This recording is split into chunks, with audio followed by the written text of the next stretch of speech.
आता हे जे मी अर्थ काढलेला आहे की माझ्या बनानं नाही, हा अर्थ सुप्रीम कोर्टाने काढलेला आहे. अगोदर आपण ते कलम काय ते पाहू. आपण कलम फार सोपं आहे. 25 कलम भारतीय घटनेत इतकं सोपं आहे. त्या 2 कलम आहेत, 25(1), 25(2). 25(1) म्हणतं पुढील 4 गोष्टीच्या अधीन राहून प्रत्येक नागरिकाला आपल्या धर्मात श्रद्धा ठेवण्याचा, धर्माचरण करण्याचा, धर्मप्रसार करण्याचा समान अधिकार असेल. या 4 अटी अशा आहेत. 1. कायदा सुव्यवस्था. आपल्याला सांगायची गरज नाही, आपण इतके अत्यंत बुद्धिमान आहात. तिथे कायदा सुव्यवस्थेच्या विरोधात धर्म पाळायची आपल्या घटनेची परवानगी नाही. उदाहरणार्थ आळंदीपासून पंढरपूरला यात्रा काढणारी पालखी कायदा सुव्यवस्थेच्या कारणासाठी पोलीस ते रोखू शकतं. कुंभमेळा असो, कोणती यात्रा असो, काही असू द्या, तुम्हाला निवडणूक असो, कायदा व्यवस्था महत्वाची आहे. तुमचा धर्म महत्वाचा नाही, ही गोष्ट सर्वांना मान्य आहे. याबद्दल चर्चा फारशी करायची गरज नाही. अट क्रमांक 1. दुसरी अट आहे आरोग्य. हे आरोग्य खाजगी आहे, वैयक्तिक नाही. वैयक्तिक आणि सार्वजनिक दोन्ही आहे. आरोग्याच्या विरोधामध्ये धर्म पाळण्याची भारताच्या घटनेने परवानगी नाही. म्हणजे उदाहरणार्थ की आपण पुण्यामध्ये परवा डेंग्यू झाला होता, तेव्हा घरामध्ये पाणी ठेवू नका उघडं अशा प्रकारचा आदेश काढला आणि 1000 रुपये दंड. काय ना अक्षय विरोध केला. आम्हाला डेंग्यू चावदार आहे, तुम्हाला काय करायचे? आम्हाला आमची काळजी आहे ना. घटना भारताची म्हणते आरोग्याची तुला काळजी असेल, पण तुझ्यापेक्षा तुझ्या आरोग्याची काळजी राजाला जास्ती आहे. युरोपामध्ये आपल्यापेक्षा राजा जास्ती आहे. व्यक्ती स्वातंत्र्य म्हणतो आपल्याला, पण माझं स्वातंत्र्य कसं असावं काय नाही ठरवायचे अधिकार मी देत राजाला. राजमान्य घटनामान्य होय. अशा प्रकारे त्या ठिकाणी राजे म्हणतं हेल्मेटचा कायदा काढला. तो कसा आहे? लायसन्स काढलं, परवाना वाहतूक ठीक आहे, कारण आपण वाहन चुकीचं चालवलं, दुसरा अपघात होईल. माझ्या डोक्यावर श्रीस्थान मी टाई ठेवलं, मी मरेन ना, मला माझी काळजी आहे ना. तुम्हाला काय करायचं राजाला? राज्य म्हणतं नाही, तुला मरता येणार नाही, तुला मरण्याचं स्वातंत्र्य नाही. कारण तुला आईच्या पोटात असताना बाळापणासाठी आम्ही फुकट दिलं औषध. तुझा बाळापण फुकट केलेला आहे. पोलिओचे डोस, ट्रिपल डोस आम्ही दिले. 5 वर्ष 7 वर्ष फुकट प्रवास केलाय, शिक्षण फुकट दिले. आता तुला मरता येणार नाही. मला माझ्या आरोग्याची काळजी घेता येते, पण मी काळजी घेतो का नाही बघायचा अधिकार माझ्यावर जास्ती राज्याला आहे. मी काय खावं? तंबाखू खाणं मला वाटतं फार चांगलं होते. राज्य म्हणते नाही, तुझं वाईट होते. माझ्या मताला आज कोणीची किंमत नाही. उत्तर प्रदेशामध्ये एक बाबा आहे, ते 2001 ची गोष्ट आहे. तो वाराणसी मध्ये एक घेतो शिबिर, एक मंत्र म्हणतो. मंत्र म्हटल्याबरोबर तुमचे रोग बरे होतात सारेच. कॅन्सर, टीबी, हृदयरोग, सगळे प्रकारचे रोग बरे होतात. आणि मग तो गुरुवारी वाराणसी, शुक्रवारी अलाहाबादला आहे. तो इंजिनियर आहे बाबा. मंत्र कोणते आहेत? ओम नमः शिवा, ओम नमः शिवा असे 5 मिनिटं, 10 मिनिटं, 15 मिनिटं म्हणायचे. आणि सुरू झाले शिबिर. आणि त्या ठिकाणी मग एक जण गेला कोर्टामध्ये. असा आपल्या बुद्धिवादी का असेल नास्तिकवाला, तो गेला कोर्टामध्ये आणि त्याने असा अर्ज केला की ढोंग आहे.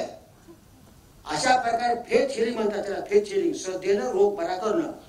अलाहाबाद हायकोर्टानं नेमली कमिटी, आरोग्य संचालक उत्तर प्रदेशाचे, एक कोर्टाचा रजिस्ट्रार आणि एक शास्त्रज्ञ. त्यांना सांगण्यात आलं तुम्ही जाऊन चौकशी करा, हे जे सगळे लोक आहेत त्यांचे रोग खरेच बरे झाले का प्रत्यक्षात त्याला विचारून ठरवा. आणि दुसरं, हे राज्याला मान्य आहे का सांगा. ते सर्वांकडे गेले, सर्वांनी सांगितलं माझा कॅन्सर बरा झाला, टीबी बरा झाला, बीपी बरा झाला. आणि राजाने सांगितलं हे आम्हाला सरकारला मान्य नाही. अलाहाबाद हायकोर्टानं ओम नमः शिवायला बंदी घातलेली आहे. पेन्सिलिनचा आरोग्य हा विषय राज्याचा आहे. राज्य ठरवेल तुमचं आरोग्य. तेव्हा मला डास चावायचा मुद्दा आहे. डास तुम्हाला चावू न देण्याचा हक्क आहे, डास चावू देण्याचा हक्क नाही. भारतीय घटनेप्रमाणे तुम्हाला जिवंत राहण्याचा हक्क आहे, मरण्याचा हक्क नाही. रोगी न पडण्याचा हक्क आहे, रोगी पडण्याचा हक्क नाही. काय खावं काय नाही तुमच्या हातात आहे, समजू नका. तुमची सारी जबाबदारी कल्याण राजाकडे दिलेला आहे. तुम्ही काही खा, तंबाखू खा, दारू प्याल, वाटत कराल तुम्ही, तेव्हा तुमची जबाबदारी राजाकडे दिलेली आहे. तेव्हा भारताची घटना मानायची असेल तर बदला तो बदला. आरोग्याविषयी तुमच्याकडून काढून घेतलेला आहे राजानं. तुमच्या धर्मात योग करतो आपण, योगामुळे प्रकृती होते. जर ती चांगली होणार असेल असं राजाला वाटलं, म्हणजे डॉक्टरला, तर शाळेमध्ये कॉलेजमध्ये योगाचे क्लासेस चालतील. तर राजाला वाटलं की ह्या आरोग्य बिघडते तर योगा बंद घातली जाईल. थोडक्यामध्ये सब्जेक्ट टू लॉ ऑर्डर, दुसरा शब्द आहे सब्जेक्ट टू हेल्थ. स्वातंत्र्य धर्माचं मिळण्यात अटी येतात. आणि तिसरी जी अट आहे ते मोरॅलिटी, नीतिमत्तेच्या आधीन राहून धर्म पाळा अशी भारतीय घटना सांगते. नीतिमूल्याच्या आधीन राहून धर्म पाळा याचा अर्थ ते नीतिमूल्ये धर्माची नव्हे. आपल्या भारताच्या घटनेनं तुमच्या धर्माची तुम्ही नीतिमूल्य समजता आहात, ती नीतिमूल्ये पाळायला तुम्हाला परवानगी दिलेली नाही. ही नीतिमूल्ये पाळायची आहेत आपल्याला. नीतिमूल्य म्हणजे काय? माणसाने माणसाशी कसं वागावं, व्यक्ती स्वातंत्र्य, स्वातंत्र्य सगळं येतं बरे. माणसाने जर समजा आपण एकटे असतो पृथ्वीवर, मंगळावर गेलो आपण एकटाच तिथे, तर तो तिथं काही कपडे काढला काय न काढला काय, तिथं नीतिमूल्य काहीच नाही. दोन माणसं आले की नीतिमूल्य आली, एकत्र राहायसाठी मग बंधनं आली, स्वातंत्र्यावर माझ्या बंधनं आली. म्हणजे नीतिमूल्याचा प्रश्न जास्ती माणसं आले की होतो. हे नीतिमूल्ये आतापर्यंत ठरवत आली. माझा धर्म कसं वागावं, माणसाने पतीशी कसं वागावं, स्त्रीशी कसं वागावं, मग शास्त्रवर्णन, मग समाज व्यवस्था, मग राज्यव्यवस्था, हे सगळं जे आहे ना ते माणसाच्या संबंधातून निघालेलं आहे. राज्यव्यवस्था काय, समाज व्यवस्था काय, अर्थव्यवस्था काय, माणसाला धर्मातून तयार केलं गेलं आहे. म्हणजे नीतिमूल्ये आतापर्यंत निर्माण झाली धर्मातून. आपल्या घटना सांगते धर्मातली तुमच्या नीतिमूल्याचा भाग काढून टाकलेला आहे. माझा धर्म नीतिमूल्य शिकवतो, हे घटना भाग विचार आहे. नीतिमूल्य कुठली? स्त्री पुरुषाची अशा प्रकारची विषमता, त्याच्यावर नीतिमूल्य असू शकतं काय? तेव्हा नीतिमूल्य हा विषय आता ती नीतिमूल्य कोणते आहे? स्वातंत्र्य, समता, बंधुता, हे काय आहे? आपल्या भारतीय घटनेनं धर्मग्रंथाची नीतिमूल्य होती, माणसाने माणसाचे कसं वागावं आता ठरलं. पण ठीक झालं, चांगलं काम केलं धर्मानं. भारताची घटना आली तेव्हा हे सगळे आतापर्यंत पाया सारा धर्माचा काढून घेतला.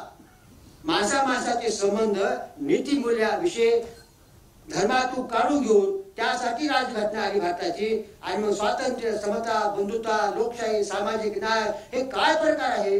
हे माझे पार्लमेंट, विधानसभा, हे सरकार कसं की आहे? तुमच्या दोघात आपल्याशी संबंध ठेवण्यासाठी आहे. तेव्हा सब्जेक्ट टू लॉ ऑर्डर, दुसरा शब्द आहे हेल्थ, तिसरा आहे मॉरॅलिटी. या विरुद्ध तुम्हाला धर्म पाळता येणार नाही. कर्नाटकामध्ये आता सगळे त्याचे खूप मोठे व्याख्यान आहे, काही उदाहरण देतात नाही. कर्नाटकामध्ये एक मंदिर आहे, अजून आहे 80चं, आणि त्या ठिकाणी नग्न स्त्री पुरुष फिरतात मंदिराच्या भोवती. दोघं इकडून एक फिर तिकडून एक फिर, असं फिरलं की आम्हाला सगळं काय मिळतं, देतो परमेश्वर अस्तित्व, असं वाटायचं. तिथला गेला कोणा खाडपडामध्ये. हे असं फिरणार नीतिमूल्याच्या विरुद्ध आहे. त्याने कोर्टामध्ये असा दावा मांडला की आमच्या धर्माचा भाग आहे. हजारो वर्ष पाहतो कर्नाटक हायकोर्टाला बंदी घातलेली आहे. धर्मात जमणार नीतिमूल्य धर्माचा भाग नाही आहे. अनेक दिगंबरपंथी लोक ते असंच आमच्या धर्माचा भाग आहे, जमणार नाही तुम्हाला. तेव्हा नीतिमूल्य ज्या हा विषय आपल्या धर्मातून बाद केलेला आहे, कृपया लक्षात घ्या. नीतिमूल्य तुमचा धर्म शिकवित नाही. तुम्ही म्हणा नीतिमूल्य ते पाळायची परवानगी नाही, अशा प्रकारचं हे आपण मांडणार आहोत की नाही? हे माझ्या म्हणतं सांगत नाही. ही घटना तयार करून झाले 65 वर्ष, सांगत कोणीच नाही. धर्माची व्याख्या आपण. आणि चौथ्या दुसऱ्याचे मूलभूत हक्क ते कसे हक्क राहतात याचे ते उदाहरण सांगतो तुम्हाला. दुसऱ्याच्या मूलभूत हक्काला बाधा येईल असा धर्म पाळायला मला परवानगी नाही. तो हक्क कोणता, फक्त एकच तुम्हाला उदाहरण देतो. हे सगळे सुप्रीम कोर्ट हायकोर्टाचे सगळे निकाल जवळपास 1952 पासून आम्ही एकूण एक काढलेले आहे. आमचा तो खास विषय अभ्यासाचा. कलकत्त्यामध्ये मार्क्सवादी सरकार होतं, त्यामुळे थोडं जास्तीत जास्त शिकवलं. तिथल्या प्रदूषण मंडळानं असा कायदा केला की सकाळी 10 ते रात्री 10 ते सकाळी 6 ध्वनी क्षेपक वापरायचं नाही. असा कायदा केल्याबरोबर मशिदीतला सकाळचा 5चा आजान तो संपला. तिथली मशिदीची कमिटीचे लोक कोर्टात गेले, कलकत्ता हायकोर्टामध्ये, आणि त्याने असा मुद्दा काढला की कलम 19 प्रमाण घटनेच्या आम्हाला बोलण्याचा हक्क आहे आणि आम्ही जे सकाळी 5ला जे नमाज म्हणतो ते नमाज म्हणतच नाही, ते आजान आहे. आजान म्हणजे लोक हो वेळ झाली आहे नमाजाची, नमाजाला या, ह्याला म्हणतात कॉल टू प्रेयर. या वेळ एकदा आपण शाळेमध्ये घंटी वाजवतो, प्रार्थनेसाठी सगळे येतात, तसं रात्री झोपतात लोक सगळे, सकाळी एकदाच आलं पाहिजे म्हणून मोठ्या टाइम बघतो, तुम्ही आता वेळ झाली या, एवढंच बोलतो. मग आम्हाला दुसऱ्याला बोलण्याचा हक्क आहे की नाही? आम्ही काय करतो, या इकडे बोलाव की नाही. हा कलम 19 हक्क आहे, घटनेतला मूलभूत हक्क आहे. मूलभूत असणारा दुसऱ्याला बोलण्याचा हक्क साधा कायदा करून प्रदूषण मिळणं काढू शकत नाही, कारण घटना मुख्य कायदा दुय्यम. आणि मग बसलं फुल बेंच, 3 न्यायमूर्तीचं तो निकाल दिला त्याने. तत्व असं आहे 19 कलमाप्रमाणे